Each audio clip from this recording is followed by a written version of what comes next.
Welcome to news आई। मैं हूं Syed summer Abbas. नाजरीन, आज पूरी दुनिया की नज़रें लगी हैं अक़वाम मुत्तहिदा की जनरल असम्बली के इजलास पर, जहां वज़ीर-ए-आज़म पाकिस्तान मियां मोहम्मद नवाज शरीफ अब से कुछ देर बाद एक अहम खिताब करने जा रहे हैं।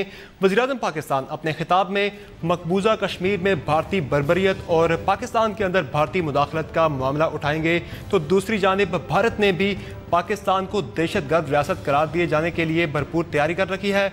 भारतीय वज़ीर ख़ारजा सुषमा स्वराज उड़ी हमले को बुनियाद बनाकर पाकिस्तान के खिलाफ अपना केस पेश करने जा रही हैं। आज ही जो है भारत में पाकिस्तानी हाई कमिश्नर अब्दुल बासित को भी दफ्तर ख़ारजा तलब करके भारत की जानिब से कुछ सबूत भी फराहम किए गए हैं और एहतजाज भी किया गया है पाकिस्तान की उड़ी हमले में मुबैना मुदाखलत से मुताल्लिक। और आज के दिन ही अमरीकी कांग्रेस में एक बिल पेश हुआ है जिसमें पाकिस्तान को दहशतगर्दी की कफ़ील रियासत जिसमें पाकिस्तान को दहशतगर्दी कफ़ील रियासत करार देने के लिए जोर दिया गया है। तो देखना यह है कि वज़ीर-ए-आज़म पाकिस्तान किस तरह से पाकिस्तान का केस उठाते हैं और परसेप्शन और रियलिटीज़ जो जुड़ी हैं दहशतगर्दी से मुताल्लिक किस तरह से दुनिया पर वो क्लैरिफाई करते हैं, दुनिया को बताते हैं। इस पर बात करेंगे आज के शो में। हमारे साथ स्टूडियो में मौजूद हैं आबदा हुसैन साहिबा, साबिक सफ़ीर रही हैं अमेरिका में और मुस्लिम लीग नून की रहनुमा हैं। उनके साथ तशरीफ़ फरमा हैं हारिस खलीक साहब जो कि तज्ज़ियाकार हैं। शो में हमें कुछ देर बाद ज्वाइन करेंगे एयर मार्शल चाइल्ड लतीफ़ साहब जो कि दिफाई तज्ज़ियाकार हैं। सबसे पहले बात करते हैं आबदा हुसैन साहिबा से, कैसे देख रही हैं आप वज़ीर-ए-आज़म पाकिस्तान के खिताब को, जिस ऐसे मौका पर यह खिताब आ रहा है कि जब भारत तैयारी कर रहा है पाकिस्तान के खिलाफ केस प्लीड कर रहा है कि पाकिस्तान को दहशतगर्द रियासत करार दिया जाए। अमेरिका में भी बिल आपने देखा है कि कांग्रेस में आ चुका है, तो कितना अहमियत का हामिल होगा? क्या वज़ीर-ए-आज़म पाकिस्तान आपको लग रहा है कि वो कन्विंस कर पाएंगे दुनिया को जो दहशतगर्दी से जुड़े इल्ज़ाम पाकिस्तान पर लग रहे हैं?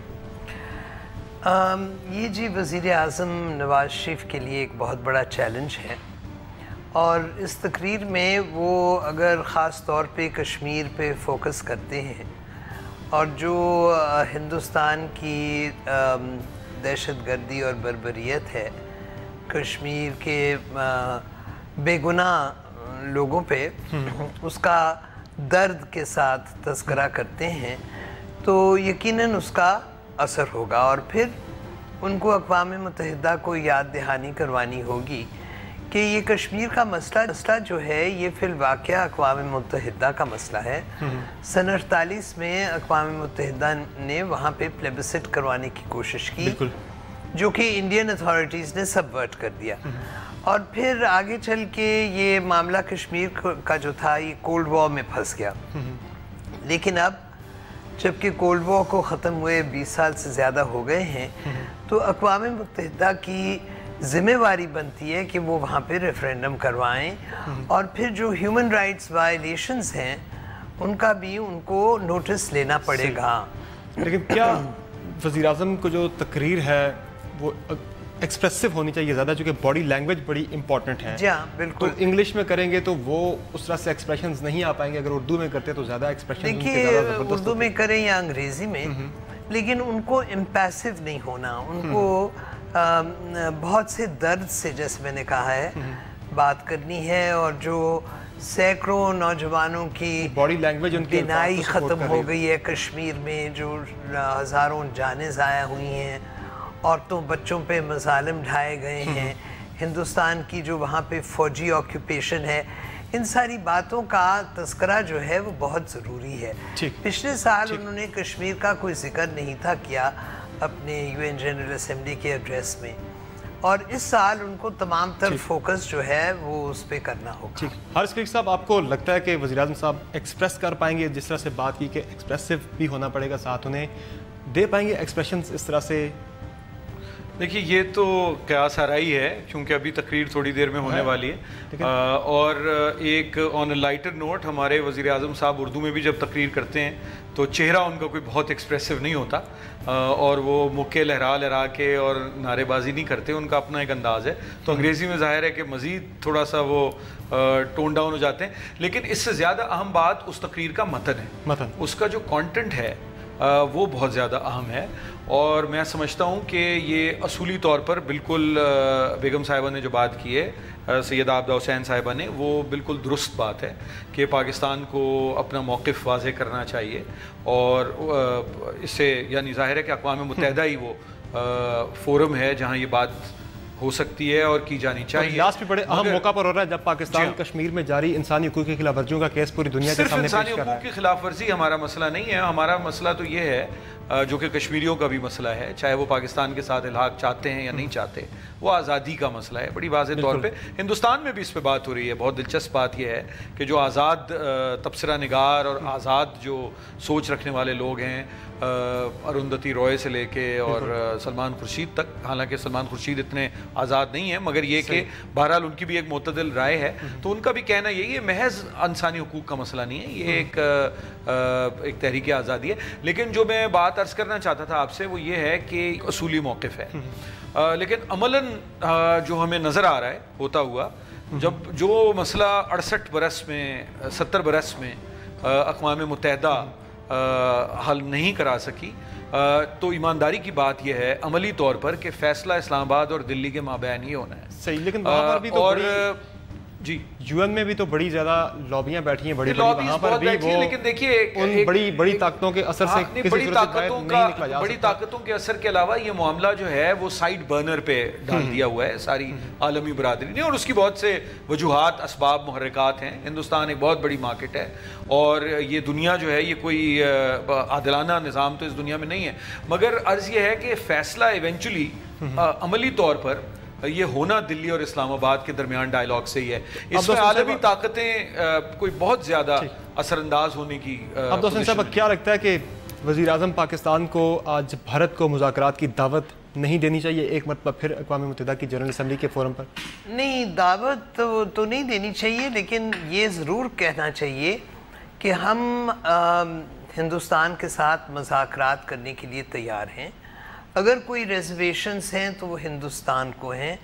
हमने जब इससे पहले बिल्कुल आपको सॉरी इंटरप्ट कर रहा हूँ, 2 खतूत पाकिस्तानी सेक्रेटरी खारजा ने भारतीय हम मनसब को लिखे हैं, उन्हें दावत दी है कि आए आप मुज़ाकरात करें, कश्मीर पर बात करें, लेकिन भारत ने रिजेक्ट कर दी, वो किसी वजह से वो पीछे हटते हैं। बिल्कुल, तो ये हमें ज़रूर कहना चाहिए, लेकिन हमें बेसिकली फोकस करना चाहिए on the plight of the Kashmiris in the Srinagar valley, और उन पे जो जुल्म और तशद्दुद हो रहा है उसके ऊपर मियां नवाज शरीफ का मैं समझती हूँ कि फोकस होना चाहिए।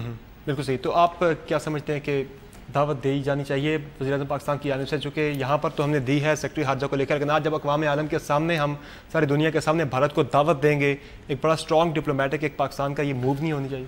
जी बिल्कुल, दावत तो हम देते रहे हैं मुसलसल, और बहरहाल लेकिन एक डिप्लोमेसी के ज़रिए से, जैसे मैंने अर्ज़ किया कि मुकालमा और डायलॉग और डिप्लोमेसी ही इसका हल है, और हिंदुस्तान को भी ये समझने की ज़रूरत है कि पाकिस्तान को उस तरह से नहीं डील किया जा सकता जैसे वो नेपाल और बांग्लादेश और श्रीलंका को करते हैं, और पाकिस्तान को भी ये समझने की ज़रूरत है कि ताकत के ज़ोर पे बज़ोर शमशीर ये मसला हल नहीं हो सकता। तो दावत तो देनी चाहिए, मगर साथ साथ मेरा ये ख्याल है कि एक जो एक कॉम्प्रिहेंसिव कॉम्पोजिट के मुख्तलिफ नाम रखते रहते हैं, जो एक कॉम्प्रिहेंसिव डायलॉग, जामे मुज़ाकरात का जो मामला जो हिंदुस्तान की जब यहाँ एक्सटर्नल अफेयर्स की मिनिस्टर तशरीफ लाई थी उस वक्त भी जो बात हुई थी, उसे आगे बढ़ना चाहिए, और अनइंटरप्टेड और अनइंटरप्टेबल डायलॉग जैसे हम कहते हैं, उसमें ये मामला जब तक आगे नहीं बढ़ता, एक जो उसमें हिच है वो ये है कि जो ज्वाइन किया है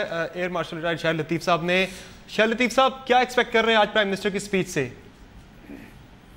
देखें, प्राइम मिनिस्टर साहब की जो स्पीच है, मैं समझता हूँ कि उसमें सबसे अव्वल नंबर पर जो अहमियत का मसला है वो कश्मीर है, और इसके बारे में बातचीत भी बहुत की जा रही है कि कश्मीर के बारे में खुलकर वो एक मौक़िफ़ इख्तियार करेंगे, और मैं समझता हूँ बिल्कुल ये तरजीहात में से सबसे अहम तरजीह जो है वो कश्मीर के मसले ही को होनी चाहिए।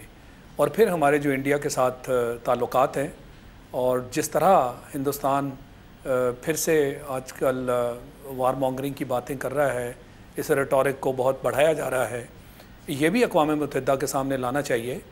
और इससे भी बढ़कर जो बात है वो ये कि अक़वाम मुत्तहिदा की जो करारदाद कश्मीर के बारे में है उसकी याद दहानी कराई जाए तमाम बैनुल-अक़वामी बरादरी को, और फिर उनसे उनकी तवज्जो जो है इस तरफ लाने के लिए उनसे ये बाकायदा इल्तिजा की जाए कि 70 साल से ये जो मसला है पाकिस्तान और हिंदुस्तान के दरमियान एक बहुत चपकश का बायस बना हुआ है, तो बैनुल-अक़वामी बरादरी अपना किरदार अदा क्यों नहीं करती? क्योंकि ये आज एक करारदाद अमेरिकी कांग्रेस में पेश हुई है जिसमें पाकिस्तान को दहशतगर्दी कफील रियासत करार देने की बात की जा रही है। भारत ने भी आज पाकिस्तान को सबूत फराहम किए हैं पाकिस्तान की मुबैना मुदाखलत से मुतल्लिक जो उड़ी अटैक में। तो इन सारी चीज़ों का क्या असर देखते हैं आप प्राइम मिनिस्टर की स्पीच पर, मुतासर करेगी? ये तो बात तय है कि भारत ने हर ऐसे मौके पर जब हमारे प्राइम मिनिस्टर या हमारे कोई आला अहदेदार जो हैं वो बाहर के मुल्कों में जाते हैं, और ख़ासकर इस तरह का मौका जहाँ उन्होंने पूरी बैनुल-अक़वामी बरादरी के सामने ख़िताब करना है, और ये भी इंडिया को मालूम है कि कश्मीर की तरफ पाकिस्तान जो है वो बिल्कुल इसका रेफरेंस देगा, तो उससे पहले ही एक प्रोपेगेंडा शुरू कर दिया जाता है।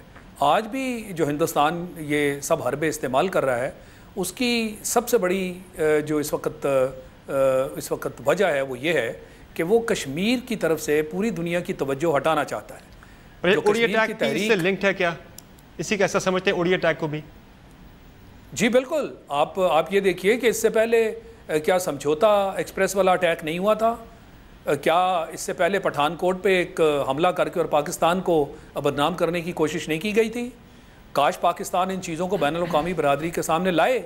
ये वो चीज़ है जो मैं समझता हूँ कि तसलसल के साथ हमारे जो सफारत कारी के मुख्तलिफ लेवल्स हैं, जो सतह है, उस पर हमें ये तसलसल के साथ दुनिया के सामने अपना मुकदमा लेकर जाना चाहिए, ताकि भारत का जो एक रवैया है वो पूरी तरह से उनके सामने लाया जाए और भारत का जो चेहरा है उसको बेनकाब किया जाए।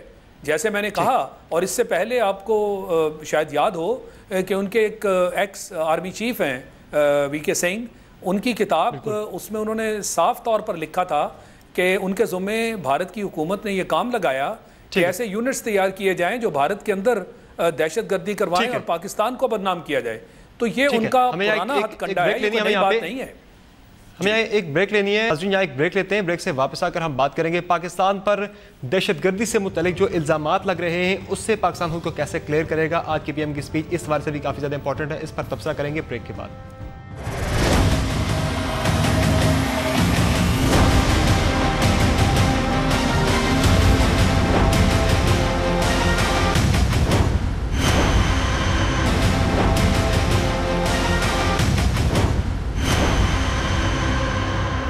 Welcome back. अब्दा हुसैन साहिबा, पाकिस्तान कश्मीर का मामला उठाने जा रहा है, भारतीय मजालम का मामला कश्मीर में जो जारी है वो उठाने जा रहा है, लेकिन पाकिस्तान के खिलाफ ये केस बिल्ड हो रहा है।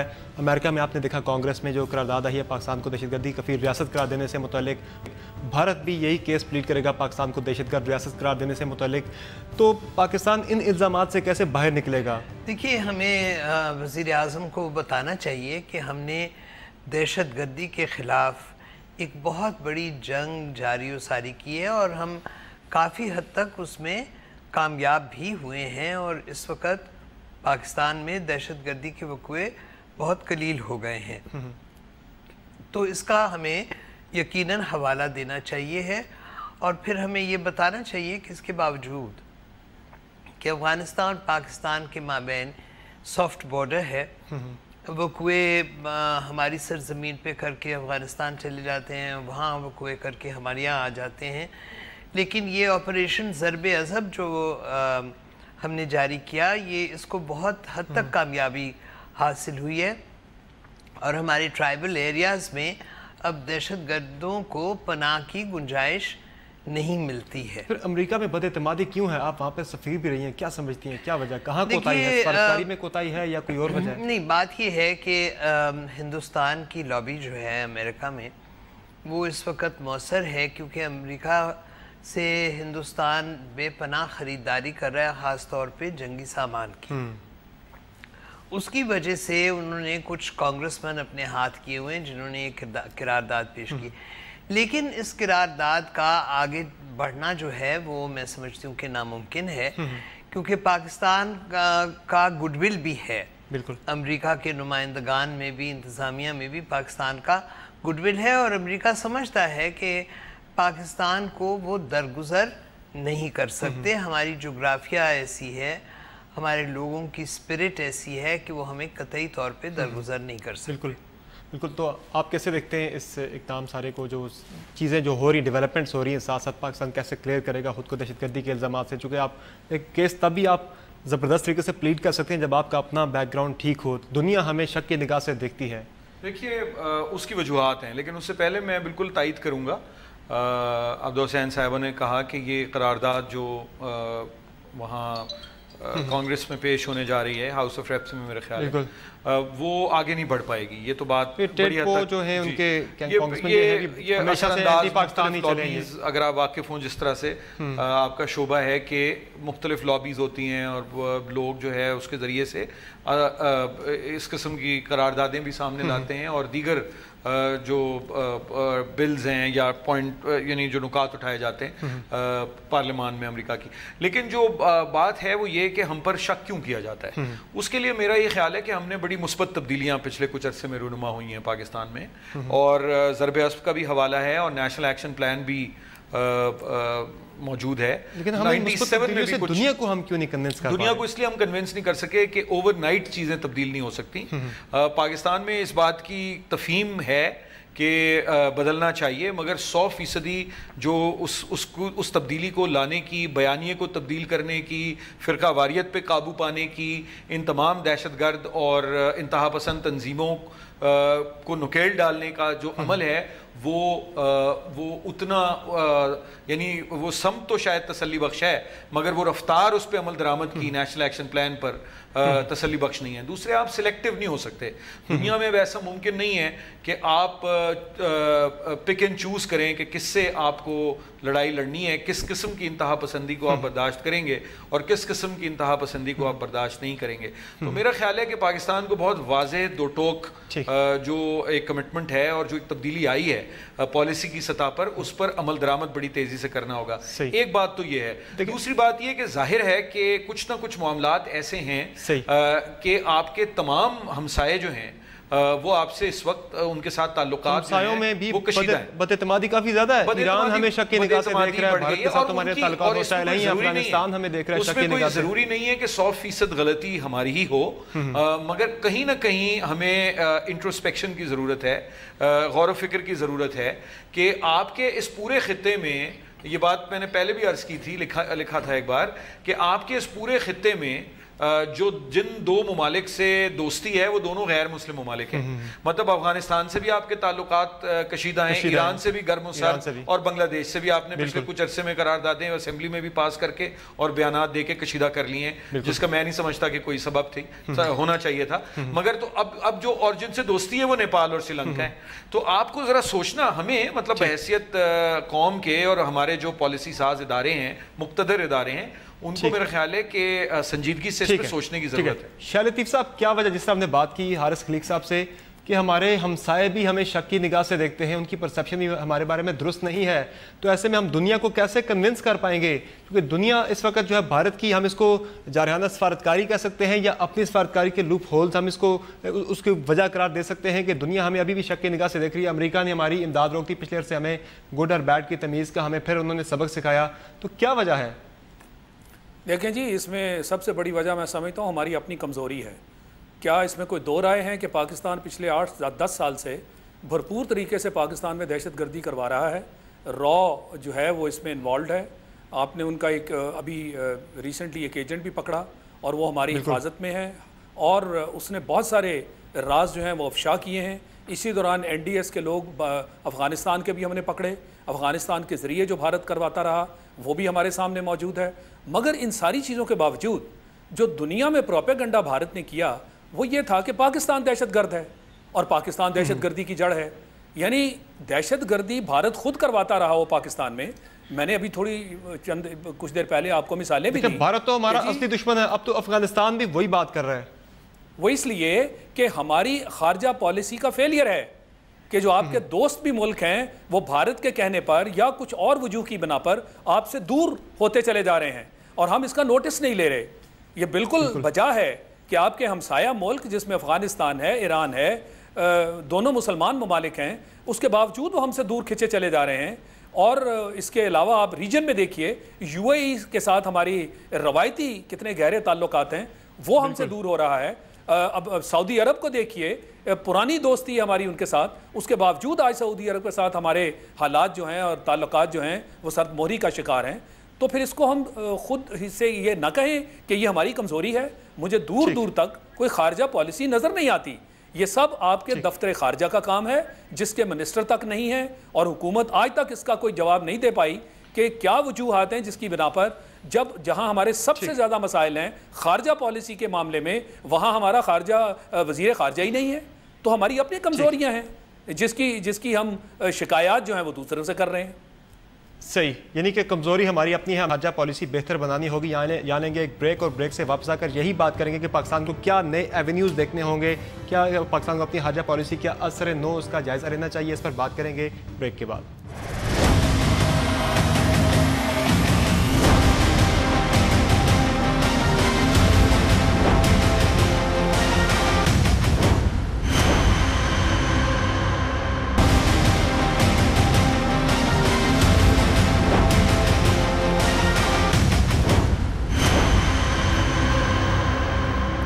वेलकम बैक नाज़रीन। वज़ीर-ए-आज़म मियां मोहम्मद नवाज शरीफ ने अक़वाम मुत्तहिदा की जनरल असम्बली से अहम खिताब किया, और जिस तरह से उन्होंने पहले बताया भी था कि वो मसला कश्मीर भरपूर तरीके से उठाएंगे, और कश्मीर में जारी भारतीय मज़ालिम का मामला भी वज़ीर-ए-आज़म ने ज़बरदस्त तरीके से उठाया, और भारत को ये ऑफ़र की कि वो डायलॉग करे पाकिस्तान के साथ। और इसके साथ साथ वज़ीर-ए-आज़म ने यह भी अक़वाम मुत्तहिदा से मुतालबा किया कि एक फ़ैक्ट फाइंडिंग मिशन वहाँ पर तहकीकात कराई जाए कश्मीर में भेज के, वहाँ पर भारतीय मज़ालिम से मुतल्लिक। इस पर बात करेंगे आबदा हुसैन साहिबा से, कैसे एनालाइज करेंगी प्राइम मिनिस्टर की स्पीच को ओवरऑल? प्राइम मिनिस्टर की स्पीच करेक्ट थी, कॉम्प्रिहेंसिव थी, लेकिन इम्पैशन्ड नहीं थी। जो जिस जज्बे से उनको बात करनी चाहिए थी, क्योंकि वाक़यात तो जज्बाती हैं, ख़ास तौर पे कश्मीर के हवाले से।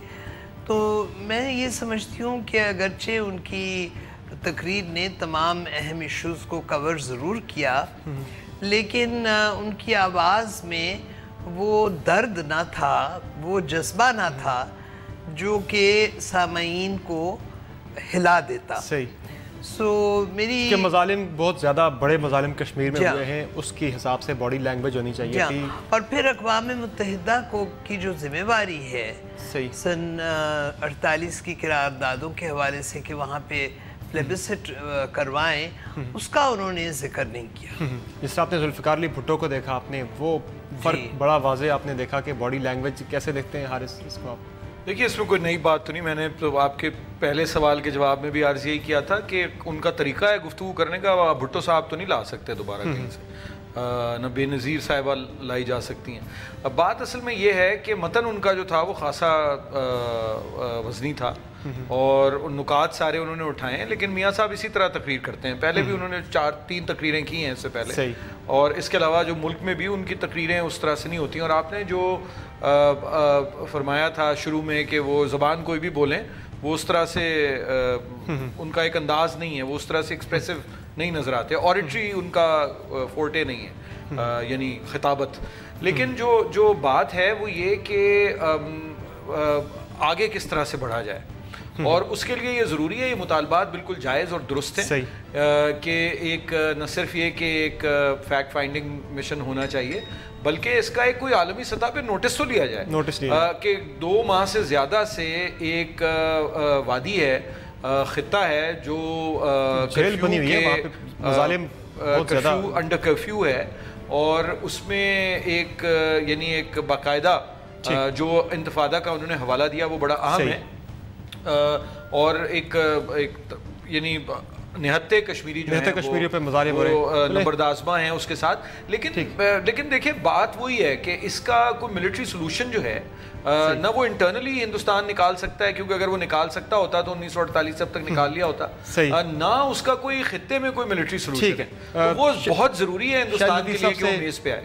शाह लतीफ़ साहब, कैसे देख रहे हैं, कैसे एनालाइज करें प्राइम मिनिस्टर की स्पीच को ओवरऑल? जिस तरह से आबदा हुसैन साहब ने कहा कि उनकी स्पीच बहुत ज़्यादा इम्पैशन नहीं थी, एक्सप्रेशन उस तरह से नहीं थे जिस तरह से होने चाहिए थे। कश्मीर में मज़ालिम की इंटेंसिटी बहुत ज़्यादा है, तो उनकी बॉडी लैंग्वेज जो है वो उस तरह से नहीं थी। ओवरऑल आप कैसे एनालाइज कर रहे हैं? जी, मैं बिल्कुल इस बात से इत्तफाक करता हूँ कि सिर्फ अल्फाज जो हैं वो वहाँ खड़े होकर एक आम अंदाज से अदा करने जो है वो काफ़ी नहीं है। वो पाकिस्तान के लीडर की हैसियत से आज वहाँ जो कश्मीर का ख़ासकर मामला जो है वो उठाने गए, उसमें जो कुछ कश्मीर में हो रहा है वो सिर्फ अल्फाज की अदायगी से कन्वे नहीं किया जा सकता। मैं ये समझता हूँ कि उसके अंदर थोड़ी डिटेल में जाना चाहिए था, और जिस तरह इंसानी हुकूक की पामाली की जा रही है और ये पहला मौका नहीं है, और फिर इस चीज़ का भी जिक्र किया जाना चाहिए था कि जब अक़वाम मुत्तहिदा ने वहाँ एक अपना ऑफिस कायम कर रखा है, वो आज कहाँ है? वो ऑफिस जो है वो वहाँ पे इन सारी चीज़ों का जायज़ा क्यों नहीं लेता, और इसके तहत वो अपने एनालिसिस जो हैं वो क्यों नहीं पेश करता? भारतीय मुदाखलत की बात भी कोई नहीं हुई, उसकी बिल्कुल कोई बात नहीं की। और इसी तरह मैं समझता हूँ कि दहशतगर्दी का जो मामला, जिस पर बारहा हिंदुस्तान जो है, मैंने पहले भी जिक्र किया कि कई सालों से दुनिया के सामने एक प्रोपेगेंडा कर रहा है, उसका भी जिक्र करना चाहिए था कि हमने तो अक़वाम मुत्तहिदा के सामने जो फोल्डर्स भर के दिए हैं उसके ऊपर अभी तक अक़वाम मुत्तहिदा ने हमें जवाब क्यों नहीं दिया, और हमारे पास सारे शवाहिद मौजूद हैं। उसके बावजूद भारत जो है वो खुल्लम खुल्ला दुनिया के सामने पाकिस्तान के नाम पर धब्बे लगा रहा है।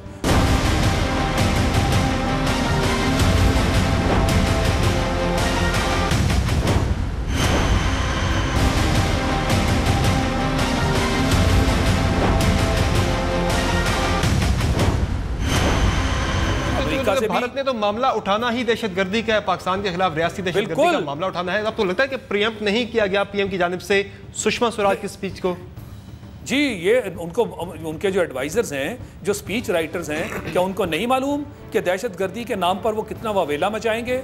और अमेरिका में भी हमारे प्राइम मिनिस्टर की स्पीच से पहले वो कामयाब हो गए ये आवाज़ उठवाने में कांग्रेस के ज़रिए कि पाकिस्तान को दहशतगर्द रियासत करार दिया जाए। क्या पाकिस्तान हमारे प्राइम मिनिस्टर साहब को वहाँ वो वाक़या नहीं दोहराना चाहिए था कि जो मोदी हैं उन्होंने बांग्लादेश में खड़े होकर 1971 में जो उन्होंने रोल प्ले किया था मशरिकी पाकिस्तान में, और रियासती दहशतगर्दी की बुनियाद रखी थी उन्होंने, मुक्ति बानी बनाई और यूं पाकिस्तान को दो टुकड़े किया। इससे बड़ा भी कोई सबूत हो सकता है? वो तो अपनी जुबानी उन्होंने कहा। मैं समझता हूँ ये ऐसे पॉइंट्स थे जो प्राइम मिनिस्टर साहब को हर सूरत जो है वहाँ उठाने चाहिए थे। कम से कम जो बैनुल अक़वामी बरादरी है जिसका फ़र्ज़ है कि इन चीज़ों का नोटिस ले, ज़रूरी नहीं कि वो हर बात अपने जहन में जहन नशीन उनके हो। जब आप इस तरह के पॉइंट्स उठाएंगे, और ये इंडिया ज़रूर करेगा, पाकिस्तान को फिर से दहशतगर्दी की वो बुनियाद करार देगा, और उस वक़्त हमारे हाथ से मौका जा चुका होगा, क्योंकि उसका जवाब जो है वो वहाँ देने की आपको इजाज़त नहीं और ना ही आपकी टर्न होगी। तो मैं समझता हूँ कि ये कम से कम 3 ऐसे नुकात जो मैंने हाईलाइट किए हैं, ये स्पीच का हिस्सा होना चाहिए थे, जो कि नहीं थे। यानी बहुत इम्प्रेसिव नहीं थी। आबिदा हुसैन साहिबा, जिस तरह हमने बात की शाहिद लतीफ़ साहब से कि प्रीएम्प्ट करना चाहिए था भारतीय वज़ीर ख़ारजा सुषमा स्वराज की स्पीच को, कि यकीनी तौर पर वो पाकिस्तान पे इल्ज़ाम लगाएंगी, दहशतगर्दी का केस प्लीड करेंगी पाकिस्तान को दहशतगर्द रियासत डिक्लेयर करने से मुतल्लिक, तो ऐसा वो फैक्टर हमने मिसिंग देखा। नहीं, हमने उन्होंने ये तो कहा है कि हमने दहशतगर्दी के ख़िलाफ़ जंग बर्पा की है, ज़रब अज़ब का जिक्र किया है, लेकिन जो हिंदुस्तान की हमारे यहाँ मदाखलत होती है, और जैसे कि वो हमारे लोगों को उकसाते हैं, अब जैसे कि वो बलोच कुछ लोगों को शहरियत दे रहे हैं, तो ये सारी बात जो है ये इसका हमें तस्करा करना चाहिए था। और एक सर्विंग ऑफिसर पकड़ा है हमने भारत का, वो मामला भी नहीं हमने वहाँ पे यादव का जिक्र बिल्कुल करना चाहिए, होना चाहिए था। इसके अलावा आप कैसे देख रहे पाकिस्तान को अब क्या करना चाहिए अपनी खारजा पॉलिसी का असर नो जायज़ा लेना चाहिए? जो ग्लोबल डायनामिक्स अब चेंज हो चुकी हैं, अब वो पुरानी जो आपकी सफारतकारी है अभी हम उसी को लेकर चल रहे हैं, लेकिन क्या चेंज होनी चाहिए? देखिए, हमें क्या करना चाहिए? हमें कश्मीर के ऊपर फोकस करना चाहिए। Time is not on our side. अगर आइंदा 2-3 साल में कश्मीर का मामला तय नहीं होता तो फिर कभी नहीं होगा। और कश्मीर हमारे लिए इंतहाई अहम है पानी की वजह से। सही। और फिर कश्मीरी जो वहाँ पे जुल्म का शिकार हो रहे हैं उनका भी मसला है। सही। हमें अपनी पॉलिसी को कश्मीर फोकस बनाना चाहिए है, और इसके साथ साथ हमें ईरान के साथ बिलखुसूस और रूस के साथ अपने ताल्लुकात जो हैं वो बढ़ाने चाहिए। पाकिस्तान को आइसोलेशन से बचने के लिए जिस तरह से इंडिया कोशिश कर रहा है पाकिस्तान को आइसोलेट करने की, किसी हद तक उसमें कामयाब यकीनन हुआ भी है। अफगानिस्तान को देख लें, ईरान को देख लें, अब बाकी बांग्लादेश को देख लें, तो क्या करना चाहिए, अब करना क्या चाहिए? इंडिया के पास ऐसी कौन सी गिद्दड़ सिंगी है कि बाकी सारे लोग उसकी बात मान लेते हैं और हमारी कोई बात नहीं मानता? मेरा ख्याल है कि हम आपस में बैठे हैं, अंदरूनी तौर पे हमें मामलात दुरुस्त करने की ज़रूरत है। और प्राइम मिनिस्टर साहब जो हैं वो किसी पैसालार नहीं है, वो एक सियासतदान है, वो सियासी गुफ्तगू ही करेंगे वहाँ जाके। और मैं समझता हूँ कि ज़्यादा दानिशमंदी की गुफ्तगू जो है हमारे वज़ीर आज़म ने की। मैं ये तवक्को नहीं करता जिस किस्म का जिंगोइज़म और जिस किस्म की जंग पर आमादगी का इजहार हिंदुस्तान कर रहा है उसका उन्हीं अल्फाज में जवाब देना चाहिए। ऐसा नहीं होता, न ऐसा होना चाहिए। और अगर आप तैयारी कर भी रहे हो तो उसका ऐलान नहीं करना चाहिए। तो ये जो भड़के मारना होता है जो इस वक्त हिंदुस्तान में हो रहा है, उसका जवाब इस तरह से भड़क मार के नहीं देना चाहिए। लेकिन जो हमारी जो खारजा पॉलिसी है उसका मैं बिल्कुल इस बात से इत्तफाक करता हूँ कि उसमें एक तवाज़ुन लाने की भी ज़रूरत है। और ये बिल्कुल दुरुस्त बात है कि हमें ये याद रखना चाहिए कि मोदी साहब जो हैं उनको सऊदी अरब ने अपना सबसे बड़ा सरकारी एजाज़ जो है दे दिया है। और यूएई में भी वो $40 बिलियन की इन्वेस्टमेंट कर रहे हैं, चाबहार भी वो बना रहे हैं। और तो हमें अपने पाकिस्तान को अपने मफादात पेश नज़र रखने चाहिए। बिल्कुल दुरुस्त बात है कि ईरान के साथ जो हमारा पड़ोसी है, और एक 71 में भी और 65 में भी ईरान की जिस तरह से पाकिस्तान को सपोर्ट रही है वो किसी और मुल्क की नहीं रही। तो बिल्कुल जो सेंट्रल एशिया, सोवियत यूनियन का जो मतलब बाकी मानदा यानी रूस आज का, चीन, इन सबके साथ हमें तवाज़ुन जरूरत है। साथ हमें अपना जो ट्रेड है और जो हमारी जो मिलिट्री हार्डवेयर है उसको भी डाइवर्सिफाई करने की जरूरत है ताकि अमेरिका पे इन्हिसार कम किया जा सके। बहुत शुक्रिया आबदा हुसैन साहब आपका, हारिस लिक साहब आपका और एयर मार्शल रिटायर्ड शाहिद लतीफ़ साहब आपका। नाज़रीन, पाकिस्तान को अपने मुआशी मफादात का और कौमी मफादात को प्रोटेक्ट करने के लिए जो है एक नई खारजा पॉलिसी तकरीबन बनानी होगी और मिल बैठ कर एक नए डायनामिक्स को देखना होगा। दुनिया की खारजा पॉलिसी के इस वक्त जो चल रहे हैं और जो पुरानी खारजा पॉलिसी है उसको तर्क करना होगा। नए एवेन्यूज़ पाकिस्तान को देखना होंगे। इसी के साथ आज के शो में इतना ही, इजाज़त दीजिए। अल्लाह हाफिज़।